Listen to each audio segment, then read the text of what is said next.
warahmatullahi wabarakatuh. Perkenalkan, nama saya Arianti dengan NIM A321-23073 kelas C mata kuliah Sistem Peradilan.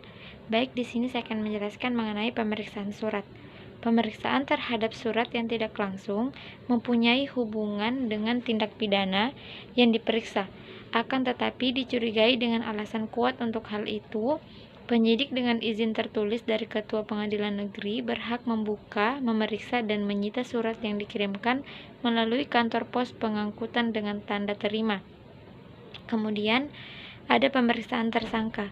Penyidik wajib memberitahukan kepada tersangka tentang haknya untuk mendapatkan bantuan hukum atau wajib didampingi penasihat hukum. Pasal 114 KUHP, wajib didampingi penasihat hukum perkara yang ancaman 15 tahun, perkara yang ancaman hukuman mati, dan tersangka tidak mampu, perkara yang ancaman 5 tahun, 15 tahun. Kemudian peran nasihat hukum.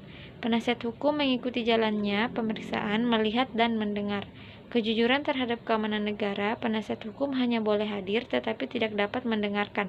Pasal 115 KUHP. Kemudian 1 kali 24 jam tersangka yang ditahan harus segera dilakukan pemeriksaan. Pasal 122 KUHP. Kemudian ada pemeriksaan saksi. Saksi adalah orang yang dapat memberikan keterangan guna kepentingan penyidikan, penuntutan, dan peradilan tentang suatu perkara pidana yang dia dengar sendiri, lihat sendiri, dan ia alami sendiri. Pasal 184 KUHP tentang alat bukti yang sah. Kemudian dipanggil untuk datang sebagai saksi, yaitu pasal 216 KUHP, dan atau hadir di pengadilan. Pasal 224 KUHP adalah kewajiban bila ditolak dikenakan pidana. Kemudian kemajuan teknologi menghadirkan slide witness yang dapat melihat dipercaya kebenarannya, yaitu kelemahan saksi hidup, keterbatasan panca indera, kemampuan mengingat suatu peristiwa, kemampuan menceritakan kembali atau mikrot. Kemudian pemeriksaan dan penuntutan keterangan ahli. Pasal 120 KUHP, bila dianggap perlu pendidikan dapat meminta bantuan orang ahli, misalnya dokter atau forensik. Kemudian untuk kepentingan otorasi, penyidik wajib memperoleh izin dari pihak keluarga lewat 2 hari atau pihak yang perlu diberitahu ditempatkan mengangkat tersangka untuk dilakukan otopsi ke rumah sakit. Pasal 139 KUHP.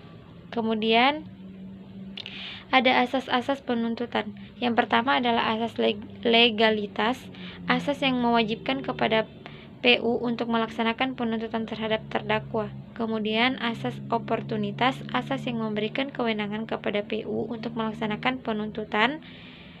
Kemudian asas arcusor, asas yang memandang kewenangan tersangka terdakwa sebagai subjek dalam pemeriksaan perkara pidana. Kemudian ada penuntutan, tindakan PU melimpahkan perkara ke PU dengan maksud agar suatu perkara diperiksa dan diputus oleh hakim di sidang pengadilan.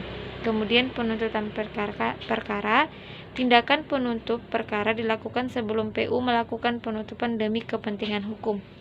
Kemudian ada menghentikan penuntutan, tindakan di mana PU atau jaksa telah melakukan kewajiban penuntutan namun tidak terdapat cukup bukti atau perselisihan sendiri bukan merupakan tindak pidana sehingga PU mencabut penuntutannya. Kemudian penyampingan perkara.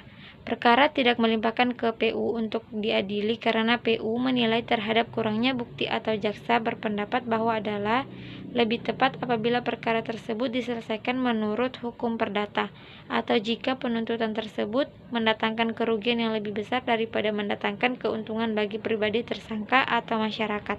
Ini termasuk asas oportunitas. Sekian dari saya. Assalamualaikum warahmatullahi wabarakatuh.